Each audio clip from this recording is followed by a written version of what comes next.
हरिओम। मैं मनीषा आज लेकर आई हूँ शरत चंद्र की कहानी, जिसका शीर्षक है अभागी का स्वर्ग का दूसरा भाग। आइए सुनते हैं।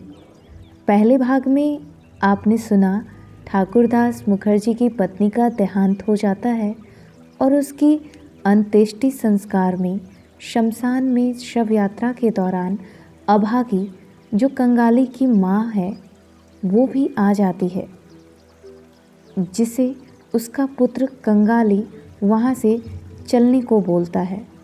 आइए सुनते हैं दूसरे भाग को। कंगाली तालाब में जाकर हाथ मुँह धोकर जब लौट कर आया तो देखा उसकी जूठी थाली में जो भोजन बचा था उसे माँ ने एक कटोरे में उठाकर रख दिया है। इसलिए उसने आश्चर्य से पूछा, माँ, तू नहीं खाएगी? अभागी ने कहा, बहुत देर हो गई है बेटा, अब भूख नहीं है। बेटे को विश्वास नहीं हुआ। उसने कहा, नहीं, भूख भला क्यों होंगी? देखो तुम्हारी हंडिया कहाँ है? इस प्रकार की छलना माँ ने बेटे से पहले भी बहुत बार की है, लेकिन आज बेटे ने चावल की हंडिया देखकर ही छोड़ी। उसमें एक आदमी के भोजन जितने चावल थे। तब वह प्रसन्न चित्त से माँ की गोद में जाकर बैठ गया। साधारणतः इतनी उम्र में बच्चे माँ की गोद में नहीं बैठा करते हैं, लेकिन कंगाली बचपन से ही बीमार रहने के कारण माँ की गोद छोड़कर बाहर के दूसरे साथियों में खेल नहीं पाया था। यहीं बैठकर उसे अपने सभी खेलों का शौक पूरा करना पड़ा है। एक हाथ माँ के गले में डालकर और मुंह पर मुंह रखकर कंगाली बोला, माँ, तेरा शरीर गर्म जो है, क्यों तू इस तरह धूप में तपकर मुर्दा जलाने देखने गई? फिर नहाई क्यों? मुर्दा जलाया क्या तूने? माँ ने व्यस्त होकर बेटे के मुंह पर हाथ रखते हुए कहा, छी छी बेटा, मुर्दा जलाना नहीं कहा करते, इससे पाप लगता है। सती साध्वी ब्राह्मणी माँ रथ पर बैठकर स्वर्ग गई है। बेटे ने संदेह के स्वर में कहा, तेरी वही एक बात, रथ में चढ़कर भी कोई कभी स्वर्ग गया है? माँ ने कहा, मैंने जो अपनी आंखों से देखा है कंगाली, ब्राह्मणी माँ रथ के ऊपर बैठी है। उनके अलता से रंगे हुए चरणों का सभी ने जो दर्शन किया है, सभी ने देखा है, सबने देखा है। कंगाली माँ की छाती पर सिर रखकर सोचने लगा। माँ की बातों का विश्वास करना ही उसका अभ्यास है। वही माँ जब कहती है कि सभी लोगों ने अपनी आँखों से ब्राह्मणी माँ को रथ पर स्वर्ग जाते देखा है, तो अविश्वास की कोई बात नहीं हो सकती। थोड़ी देर बाद धीरे धीरे उसने पूछा, तब तो तू भी स्वर्ग में जाएगी? बिंदी की माँ उस दिन राखाल की मौसी से कह रही थी कि कंगाली की माँ जैसी सती साध्वी औरत हमारी जाति में दूसरी नहीं है। कंगाली की माँ ने कोई उत्तर नहीं दिया।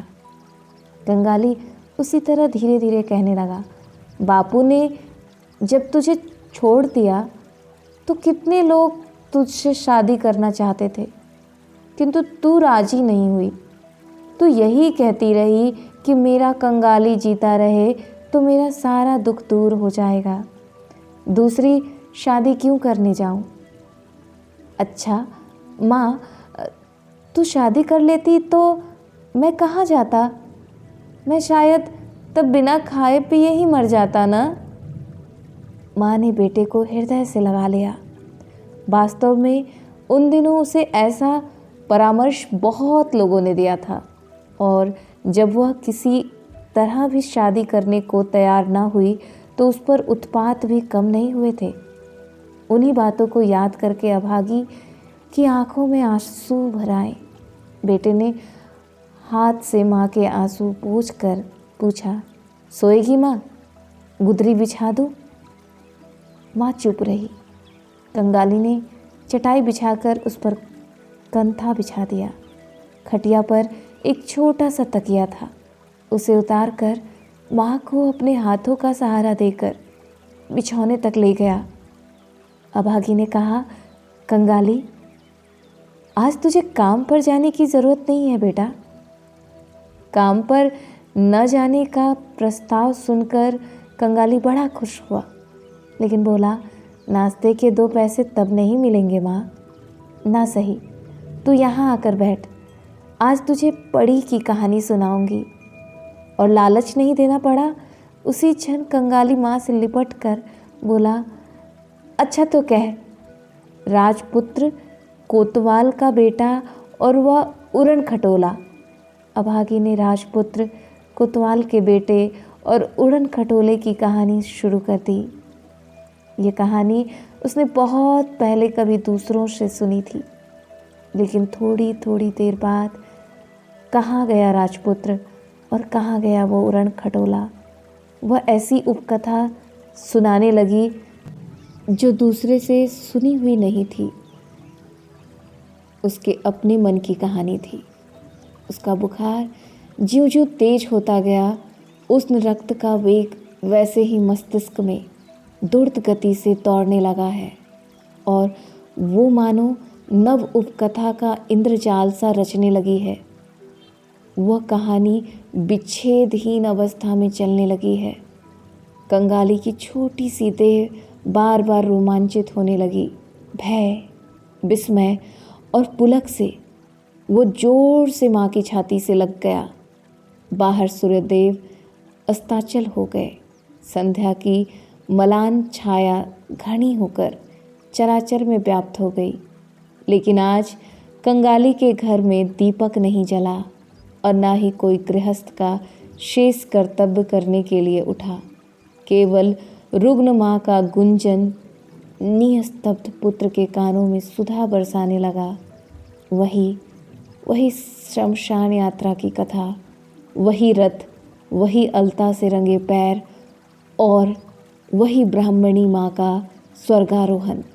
किसी तरह शोकात पति ने अपनी पद धूलि देकर प्रिया को अंतिम विदाई दी। किस तरह बेटों ने माँ का देहवाहन किया और उसके बाद संतान के हाथ की अग्नि। वो आग तो आग नहीं है कंगाली, वही तो हड़ी है। आकाश में उठता हुआ वो धुआं नहीं है बेटा, वही रथ है। कंगाली, कंगाली चरण मेरे बेटे। क्या माँ, तेरे हाथ की आग मिले तो मैं भी ब्राह्मणी माँ की तरह स्वर्ग में जा सकती हूँ। कंगाली ने स्पष्ट स्वर में कहा, धत, ऐसा नहीं कहा करते माँ। माँ ने शायद यह बात सुनी नहीं, इसलिए तप्त निश्वास त्याग कर बोली, उस वक्त छोटी जात कहकर कोई घृणा नहीं कर सकेगा, दुखी कहकर कोई दूर नहीं कर सकेगा। बेटे के हाथ की अग्नि, रथ को तो आना ही पड़ेगा। बेटे ने मुंह पर हाथ रखकर कहा, ऐसा मत कहो माँ, ऐसा मत कहो, मुझे बहुत डर लगता है। माँ ने कहा, और देख कंगाली, तुझे बाप को भी एक बार पकड़ कर लाना होगा। उसी तरह अपने पैरों की धूल देकर मुझे आखिरी विदाई देगा। उसी तरह पैरों में अलता, मांग में सिंदूर लगाकर। लेकिन यह सब कौन करेगा? तू ना करेगा रे कंगाली, तू ही करेगा मेरा बेटा। तू ही मेरी बेटी है और तू ही मेरा सब कुछ है। कहते कहते उसने बेटे को कसकर हृदय से लगा लिया। अगले भाग के साथ फिर मुलाकात होगी। तब तक के लिए अपने वाणी, विचार और व्यवहार को देखते हुए दिन बिताएं अपनों के साथ। और ये कहानी अगर आपको अच्छी लगी तो इसे लाइक, शेयर और सब्सक्राइब जरूर करेंगे। आप सभी का दिन मंगलमय हो। धन्यवाद। जय गुरुदेव।